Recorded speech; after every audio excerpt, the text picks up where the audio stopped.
तंग करने वाली सास। मेघा अपनी सास आरती और अपने पति सुंदर के साथ रहा करती थी। मेघा बहुत ही संस्कारी बहू थी, लेकिन उसकी सास की आदत तो थी अपनी बहू को तंग करने की। इसलिए वो अपनी बहू को बहुत ही ज्यादा परेशान किया करती। ऐसे ही एक दिन मेघा अपनी सास को चाय देती है। वो चाय देखकर उसकी सास कहती है, अरे ओ बहू, ये कैसी चाय बनाई है? दिखने में बिल्कुल ठीक नहीं लग रही, रंग भी कुछ अच्छा नहीं है। तू एक काम कर, मेरे लिए फिर से चाय बना दे और इस बार कड़क और बढ़िया रंग वाली चाय बनाना। मम्मी जी, चाय तो बिल्कुल ठीक है। अगर इससे ज्यादा कड़क चाय बनाई तो आप पी भी नहीं पाओगे। तूने इसमें दूध कम पानी ज्यादा डाला है और पत्ती कम चीनी ठोक रखा है। ऐसे कोई चाय बनाते हैं क्या? कितनी बार समझाया पर तू मेरी बातों का ध्यान ही नहीं देती। ठीक है मम्मी जी, आगे से मैं ध्यान रखूंगी। इतना कहकर मेघा वहाँ से चली जाती है और इधर आरती खुद से बोलती है, वैसे मेरी बहू सारा काम अच्छा करती है, पर मैं इसकी तारीफ कर दूंगी तो ये मेरे सर पर चढ़कर ताता भैया करेगी। इससे तो अच्छा है कि मैं इसके काम में कमियां ही निकाल कर इसको तंग किया करूं। थोड़ी देर बाद आरती अपनी बहू के पास जाती है। उसे कपड़े धोते हुए देखकर कहती है, बहू, तूने कपड़े धोना नहीं सीखा है क्या? क्यों, क्या हुआ मम्मी जी, आप ऐसा क्यों बोल रही हैं? अरे देख तो जरा इस कपड़े को, अभी भी कितने मैले हैं।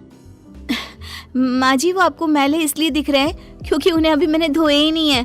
हाँ, ठीक है, कोई बात नहीं, लेकिन मैं तुझे अभी और कपड़े ला कर दे रही हूँ, अच्छे से धोना। जी माँ जी, जैसा आप कहें। आरती उसको बहुत सारे कपड़े ला कर देती है। अगले 2 घंटे बाद आरती उसको आवाज लगाती है, मेघा, अब मुझे खाना पीना देगी या नहीं देगी? खाना बन चुका है तो लगा जल्दी से, बहुत भूख लग रही है। मेरी सासू माँ भी ना जीने नहीं देंगी मुझे। हाँ माँ जी, दे रही हूँ। इतना कहकर मेघा अपनी सास को खाना परोसती है। जैसे ही उसकी सास खाना खाती है, अपनी बहू से कहती है, हाय हाय, कितना बेकार खाना बनाया है तूने। ऐसे भी कोई खाना बनाता है क्या? इससे अच्छा तो मैं बनाती हूँ खाना। देख तो जरा, नमक कितना कम है। तुझे खाना बनाना बिल्कुल नहीं आता। तेरी माँ ने तुझे कुछ सिखाया ही नहीं है क्या? बस माँ जी, बहुत हो गया। आप जब तक मुझे बोल रही थी तब तक ठीक था, लेकिन अब मेरे घर वालों को कुछ भी मत बोलिए। आगे से मैं ध्यान रखूंगी कि नमक कम ना हो। इतना कहकर मेघा वहाँ से चली जाती है। अगले दिन अपने पति के साथ बाहर जाने का प्लान बनाती है तो वो जीन्स पहनकर निकलती है। ये देखकर आरती मेघा से कहती है, बहू, तेरी शादी हो चुकी है, अब तू कुंवारी नहीं है जो इस तरह से जीन्स पहनकर बाहर जा रही है। माँ जी, अकेले थोड़ी जीन्स पहनकर बाहर जा रही हूँ, मैं इनके साथ बाहर जा रही हूँ। और वैसे भी जीन्स में बुराई क्या है? अरे हाँ, बढ़ियाई, मुझसे पूछने वाली बुराई क्या है? अरे चल जा यहाँ से, साड़ी पहन कर आ। बेचारी मेघा, सास के सामने उसकी एक ना चली। वो जाकर साड़ी पहनकर आती है और दोनों घर से निकलते हैं। मेघा रास्ते में अपने पति से कहती है, सुंदर जी, आपकी माँ ने तो हद ही कर दी। हर चीज में कमी निकालती हैं। चाहे मैं कुछ भी कर लूं, लेकिन वो मुझे तंग करने का कोई ना कोई बहाना ढूंढ ही लेती हैं। अरे मेघा, अगर वो तुम्हें तंग कर रही है तो तुम भी उनकी बहू हो। अब उन्हें कैसे संभालना है तुम्हें पता होना चाहिए। पति की बात पर मेघा सोचने लगती है। सुंदर जी बात तो ठीक कर रहे हैं। अब ये मेरी सास है, जैसे मुझे ये तंग करती है तो इन्हें संभालना भी तो मेरा हक ही है। इतना सोचकर वो अपने पति के साथ वापस घर आ जाती है और अगली सुबह मेघा अपनी सास को चाय देती है। जैसे ही उसकी सास वो चाय पीती है, वैसे ही अपनी बहू मेघा से कहती है, अरे मेघा, कब सीखोगी चाय बनाना? आज तक एक प्याली चाय ठीक से नहीं बनाई।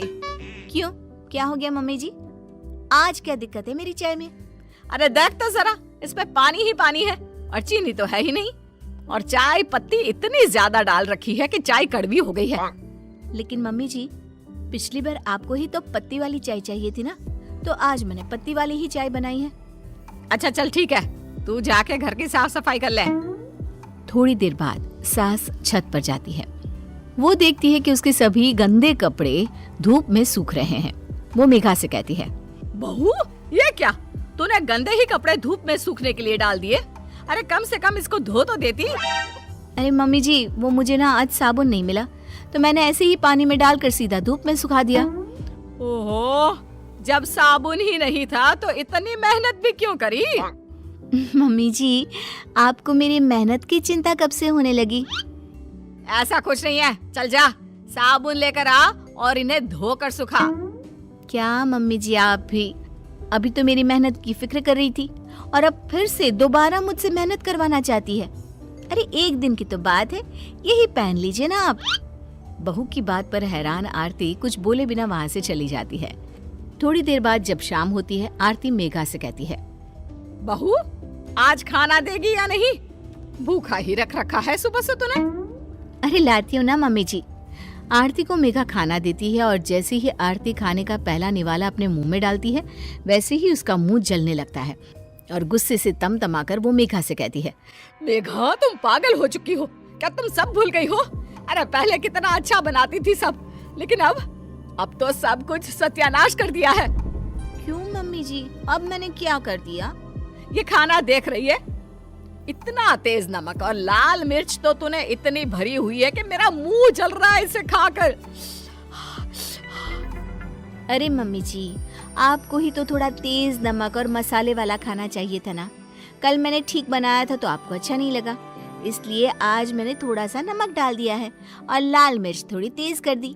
देखिए मैं भी तो खाना खा रही हूँ आपके साथ बैठकर, मुझे तो कुछ गलत नहीं लग रहा। ये सब देखकर आरती अब बहू की प्लेट से एक निवाला खाती है तो उसका खाना बिल्कुल ठीक होता है। अब वो अपनी बहू की चतुराई समझ जाती है। तो ये सब तो मुझे परेशान करने के लिए कर रही थी, हैं? क्योंकि मैं तुझे हमेशा तंग किया करती थी, इसीलिए बदला ले रही है ना? अरे नहीं नहीं मम्मी जी, मैं तो बस आपके मुंह से सच्चाई निकलवाना चाहती थी कि आपकी बहू अच्छी है। बस आपको ही उसके काम में नुक्स निकाल कर तंग करने की आदत है। अरे मुझे माफ कर दे, मुझे भी तुझे इतना परेशान नहीं करना चाहिए था। आप क्यों माफी मांग रही हैं? आप तो मेरी माँ जैसी हैं और माँ बेटी के बीच नोक-झोंक चलती रहती है, तभी तो कहानी में नमक, मिर्च, मसाला सब बना रहता है।